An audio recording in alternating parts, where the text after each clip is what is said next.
주께 간절한 마음을 가지라 하는 제목으로 말씀 전하겠습니다. 하나님께 은혜 받은 성도의 삶은 죄와 피 흘리기까지 싸우는 삶입니다. 그래서 죄와 싸워서 이기기 위한 그 첫 번째 도움은 바로 자기의 정체성을 회복하는 것입니다. 지난 시간에 다루었던 내용이죠. 자기 정체성은 죄를 단호하게 거부할 수 있는 힘을 우리에게 공급해 줍니다. 짧은 기간 에드워드 8세로 재임했던 윈저 공은 1972년 5월 파리에서 세상을 떠났습니다. 그날 밤 영국 TV가 다큐멘터리를 방영했는데 그의 성장 과정, 또 짧은 통치와 퇴임 등등 사람들이 궁금해했던 예전 영상들을 볼 수 있었습니다. 윈저 공이 자신의 어린 시절을 회상하면서 이렇게 말합니다. 저의 아버지는 제가 무슨 잘못이라도 하며 항상 이렇게 말씀하셨습니다. 사랑하는 아들아, 네가 누구인지를 항상 기억해야 한단다. 자신이 왕 위에 오를 황태자라는 사실을 기억한다며 그에 걸맞게 처신하고 행동을 한다는 이유에서였습니다. 마찬가지가 아닐까요? 하나님의 자녀, 거룩한 성도라는 자기 정체성에서 나오는 것이 바로 이 거룩이라는 열매입니다. 자기의 정체성은 죄를 막아주고 혹여나 넘어졌을 때에는 회개를 우리 안에 불러일으킵니다. 우리가 죄를 짓는 순간은 바로 이 자기 정체성을 잊어버리는 순간이죠. 이 자기 정체성이 성령님을 통해서 모든 상황 가운데 나를 제어해주고 또 절제시켜줍니다. 이러한 성령님의 실제적인 다스리심은 그리스도와 연합된 자, 의의 종, 즉 성도에게만 일어나는 현상입니다. 성도는 뭐든지 우리 예수님과 함께하는 인생이 되었다는 사실을 항상 기억해야 하겠습니다. 나 혼자 싸우는 것이 아니라 내 안에 계시는 예수님, 그분과 연합해서 함께 싸우는 것입니다. 자, 죄와 싸워서 이기기 위한 두 번째 도움은 바로 오늘 제목이죠. 주께 간절한 마음을 갖는 것입니다. 하나님은 오늘 우리에게 자유의지를 주셨습니다. 하나님의 자녀가 되어서야 난생 처음으로 자유의지대로 선택이라는 것이 가능하게 됩니다. 예수님과 연합되기 전까지는 사람에게 자유의지라는 것이 없어요. 하나님의 자녀들은 이제 죄 때문에 지옥 가지는 않겠지만 그럼에도 불구하고 여전히 살아있을 때 이 선택에 대한 대가를 치러야 합니다. 여러분, 뭐로 가도 서울만 가면 됩니까? 방향이 잘못되면요, 굽이굽이 돌아 지질이 고생하다가 서울에 도착하게 될 거예요. 이것은 무슨 생고생입니까? 성도가 삶에서 누려야 할 은혜와 자유함과 하나님의 복을 이 죄 때문에 누리지 못하게 된다면 이것은 얼마나 고생스럽고 또한 슬픈 일이겠습니까? 본문 19절 읽어볼게요. 시작. 너희 육신이 연약함으로 내가 사람의 예대로 말하노니 전에 너희가 너희 지체를 부정과 불법에 내주어 불법에 이른 것 같이 이제는 너희 지체를 의에게 종으로 내주어 거룩함에 이르라. 자, 여기에서 내주어라는 단어가 두 번 나오고 있습니다. 이것은 우리에게 선택권을 주었다는 뜻이에요. 우리가 악을 선택해서 죄의 자리에 빠지든지 우리가 의로운 것을 선택해서 하나님의 자녀다운 삶을 살든지 이러한 자유의지를 우리에게 허락해 주셨다는 것입니다. 근데 문제는요, 내가 선택한 거니까 나에게 그 책임이 있습니다. 굉장히 중요한 영적인 원리인데 이것이 바로 전도서 말씀에도 소개되어 있습니다. 한번 읽어볼게요. 시작. 청년이여, 내 어린 때를 즐거워하며 내 청년의 날을 마음에 기뻐하여 마음에 원하는 길과 내 눈이 보는 대로 쫓아 행하라. 그러나 하나님이 이 모든 일로 인하여 너를 심판하실 줄 알라. 반전이 있었죠?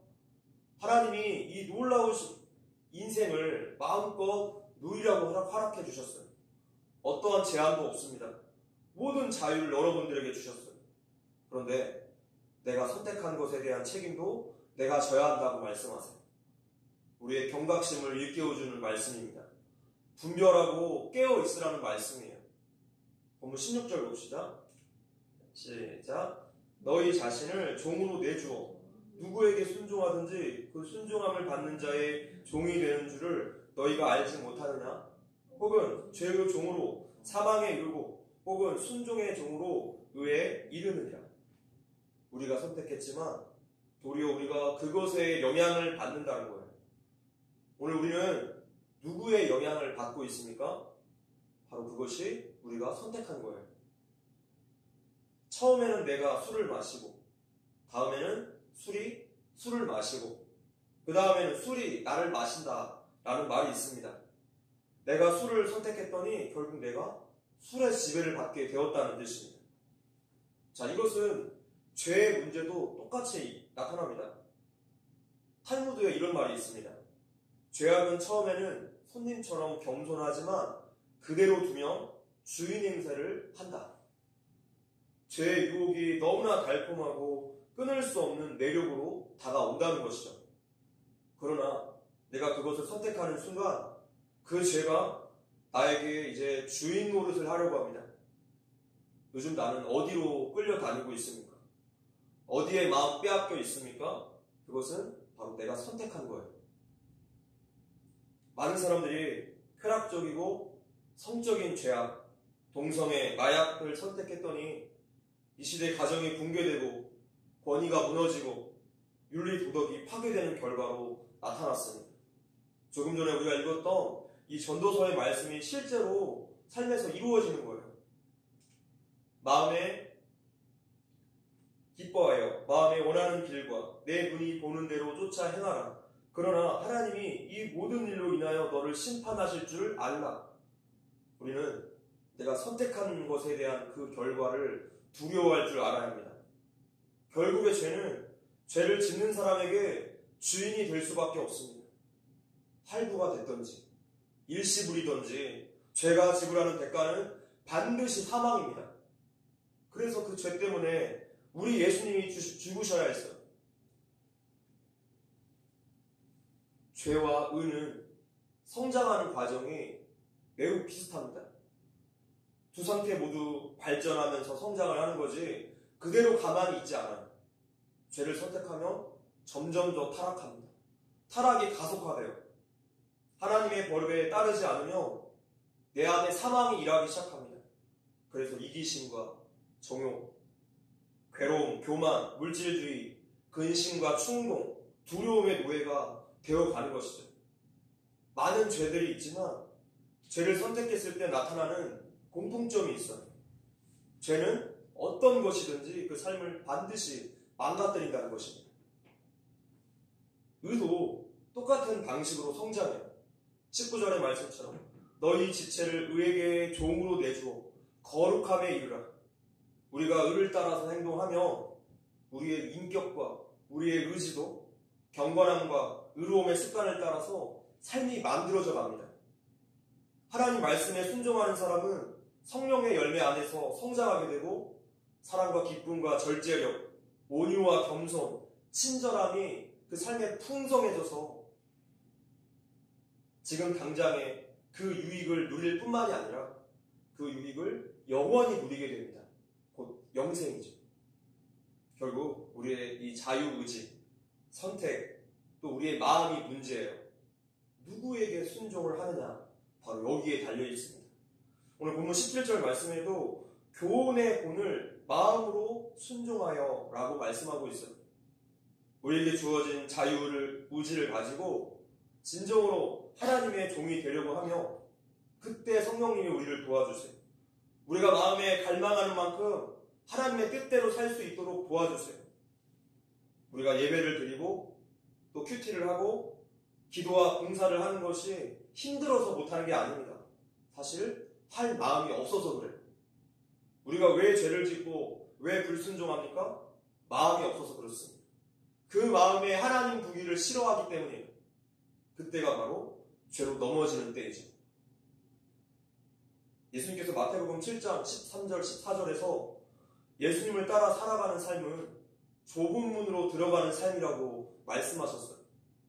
실제로 예수님을 따라 산다는 것은 세상의 기준으로 보았을 때 굉장히 어렵고 힘이 듭니다. 누군가에게 비판받아야 하고 끝없이 인내해야 하고 참으로 외로운 길입니다. 그래서 그 길로 가기를 싫어하고 많은 사람들이 넓은 길, 넓은 문으로 간다는 거예요. 그런데 그 좁은 길이 시온의 대로처럼 여겨지는 사람이 있습니다. 시편 말씀인데요. 합독할게요. 시작. 주께 힘을 얻고 그 마음에 시온의 대로가 있는 자는 복이 있나이다. 마음에 시온의 대로가 있다는 것은 하나님 앞에 가고자 하는 마음이 넓다. 마음이 하나님께 가고 싶은, 하나님 만나고 싶은 마음이 간절하다.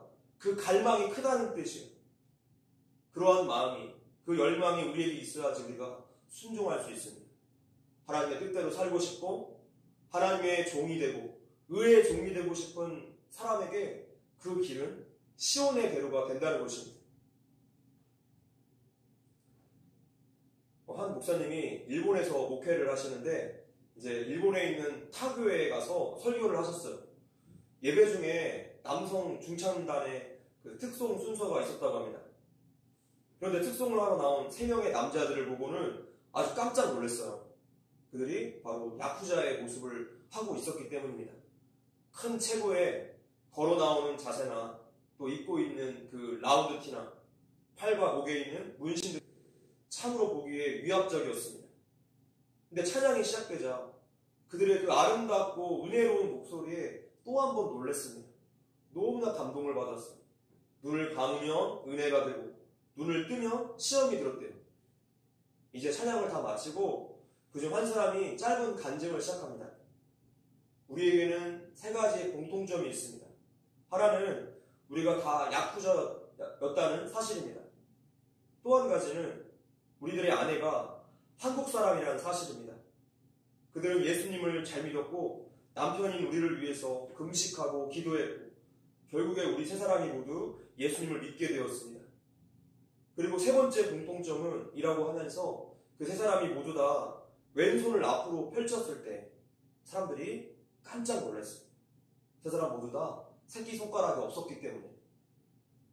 그 자리에 있었던 일본 사람들은 그것이 무엇을 의미하는지를 너무나 잘 알았기 때문에 모두 다 숙연해졌습니다. 이 3사람이 이제 예수님을 믿고 구원의 은혜를 알게 되니까 비록 야쿠자의 중간 간부였지만 더 이상 그 악한 생활을 할 수가 없는 거예요. 그래서 두목에게 찾아가서 더 이상 조직에 몸담을 수 없다고 말합니다. 자신들이 하는 일이 하나님의 뜻과 방법이 아니기 때문에 조직을 떠나겠다라고 말하는 거예요. 처음에 야쿠자 두목이 농담으로 듣고 있다가 그들이 진심으로 말하는 것을 알게 되고 나서 모든 조직원들이 모인 자리에서 이 사실을 발표합니다. 그리고 앞에 있는 탁자에 칼을 꽂았어요. 그들은 그 칼로 자신들의 새끼손가락을 자르고 나서야 조직에서 나오게 되었다고 합니다. 3사람 모두 말이죠. 자, 우리는 예수님 믿고 따르기 위해서 우리의 삶에서 무엇을 잘라내었습니까? 우리는 하나님 말씀에 순종하기 위해서 무엇을 절제하고 무엇을 포기하고 무엇을 끊어내었습니까? 하나님께서 보시기에 야쿠자 그 3사람의 마음이 진정으로 진실하지 않았을까? 죄의 종으로 살 것인지 이제 하나님의 종이 될 것인지는 우리가 분명하게 선택해야 합니다. 하나님께서 우리에게 원하시는 것은 하나님 앞에 그 간절한 마음이에요. 잠언 말씀에 합독할게요. 시작. 내 아들아, 내 마음을 내게 주며 내 눈으로 내 길을 즐거워할지어다. 하나님을 기쁘시게 해드린 것은 사실은 너무나 쉬운 일일지 몰라요. 하나님께 우리의 마음과 중심을 드리면 됩니다. 가장 첫 번째를 드리면 돼요. 마음이 가면 몸은 저절로 따라올 것입니다. 마음으로부터 우리가 순종하기를 원하는 거예요. 어떤 일에도 핑계대거나 합리화하지 않습니다. 예수님이 우리의 진정한 삶의 주인이심을, 예수님이 내 모든 영역의 통치자이심을 간절하게 바라서 우리가 그때 주님이라고 부르는 것을 하나님은 너무나 기뻐하세요. 말씀을 마치겠습니다. 성도에게 있어서 진정한 행복은 하나님 앞에 섰을 때 수고했다 내 종아, 이 말씀을 듣는 것이 아닐까요? 세상의 모든 가치관은 우리를 넘어지게 만듭니다. 마귀는 우는 사자와 같이 삼킬 자를 찾는다고 말했습니다. 이러한 전천후 공격으로부터 우리가 어떻게 안전할 수 있겠습니까? 죄를 짓고 회개하고 또 넘어져서 죄 짓고 회개하고 이러한 반복이 너무나 고달프고 지치지 않습니까? 하나님과의 관계가 소원해지고 불편해지는 그 상황들이 너무나 지치지 않습니까? 그래서 주님께 우리는 도움을 구해야 돼요. 우리가 진짜로 하나님의 뜻대로 살기를 간절히 갈망한다면 성령님께서 반드시 우리를 도와주십니다. 간절한 마음으로 구하십시오. 우리와 영원히 함께 하시는 성령님께서 우리의 이 간절한 갈망을 아시고 승리의 길로 반드시 이끌어 주실 것입니다. 성도 여러분, 우리가 누구인가 항상 기억하십시오. 잘못된 선택 때문에 고생 그만하고 하나님의 기쁨이 되는 저와 여러분들 되시기를 주님의 이름으로 기도합니다.